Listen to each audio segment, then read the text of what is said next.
chicos, muy buen día, ¿cómo están? Qué bueno volver a saludarlos, hoy es día lunes y empezamos con todo.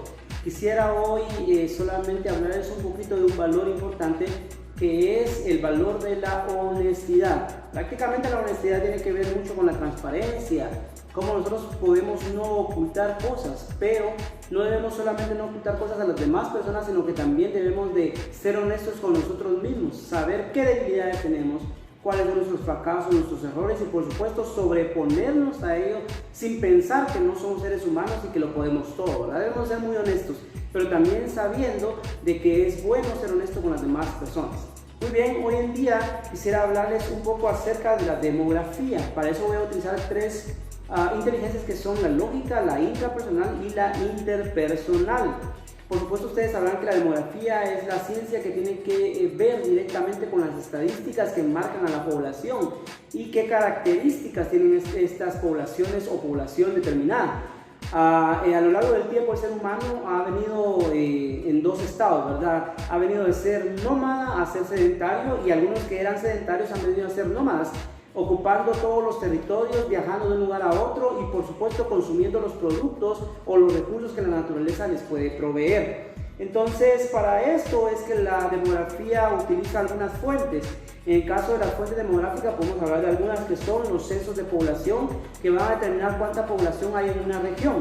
También están las encuestas demográficas, que son entrevistas a personas representativas de una población determinada, y los datos obtenidos en estas entrevistas se generalizan a todos los habitantes de un territorio. Se toman solo ciertas muestras y luego esto se va a generalizar para todo el territorio. También están las estadísticas vitales, que consisten en recopilaciones de datos oficiales sobre eventos cotidianos de las personas, como nacimientos, defunciones, matrimonios y divorcios durante un periodo específico, que también esto ayuda a los antropólogos a definir la cultura y la vida de ciertas regiones.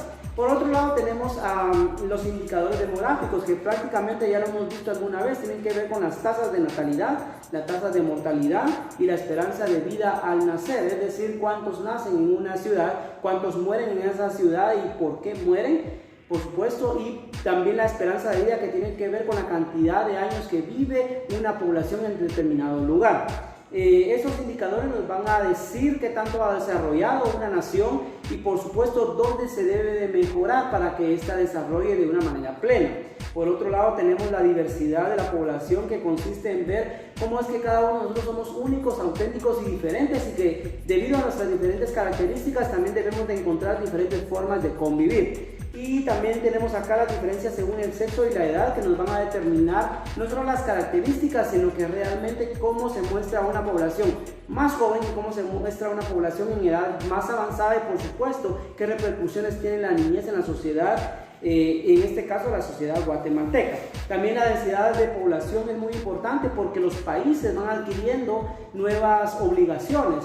En un lugar donde se concentran más personas se necesitan más servicios básicos de infraestructura, de salud, de educación, etcétera, ¿verdad? En el caso de Guatemala es algo muy importante, porque por ejemplo en Guatemala dice que los censos realizados antes del siglo XX son muy dudosos, porque no estaban las técnicas adecuadas para esa recolección.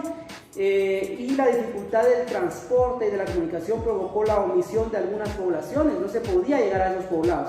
Sin embargo, es evidente que la población guatemalteca se incrementó a lo largo del siglo XX. En 1900 se estimaba en 1.800.000 habitantes, pero a finales del siglo se calculaba que superaba los 11 millones, y según algunas estadísticas del Instituto Nacional de Estadística nos muestran que ahora somos un poco más de 18 millones de personas. Entonces el crecimiento acelerado de la población comenzó hacia 1920, ¿verdad? Recuérdense que hubo una transición ahí de gobierno, y debido al descenso de la mortalidad y la estabilidad de los índices de natalidad, pues hubo ese crecimiento acelerado, ¿verdad? Entonces es importante que como guatemaltecos conozcamos que tenemos carencias, pero que también tenemos ciertas obligaciones para poder ir creciendo con respecto a lo que se viene en cuanto a esta demografía, ¿verdad? Hay muchas regiones en Guatemala son lingüísticas y culturales diferentes a las de nosotros, y recordemos que tenemos 4 pueblos que son nuestro orgullo, ¿verdad? Que son un patrimonio cultural, que prácticamente 5 idiomas que son hablados en Guatemala tienen un total de 300,000 personas que lo hablan. Entonces quiere decir que tenemos una riqueza de idioma, pero también tenemos riquezas culturales, los mames, turiles, pocomames, los quechí, los garífunas, los xincas, por supuesto también los ladinos somos una riqueza cultural. Entonces podemos ver la demografía desde el lado positivo y nos ayuda a ver cómo podemos enfrentar los futuros problemas, no solo ambientales, ecológicos y también de crecimiento de población. Entonces los invito a conocer más del tema en nuestra clase y que tengan un buen día. Un gusto saludarles nuevamente.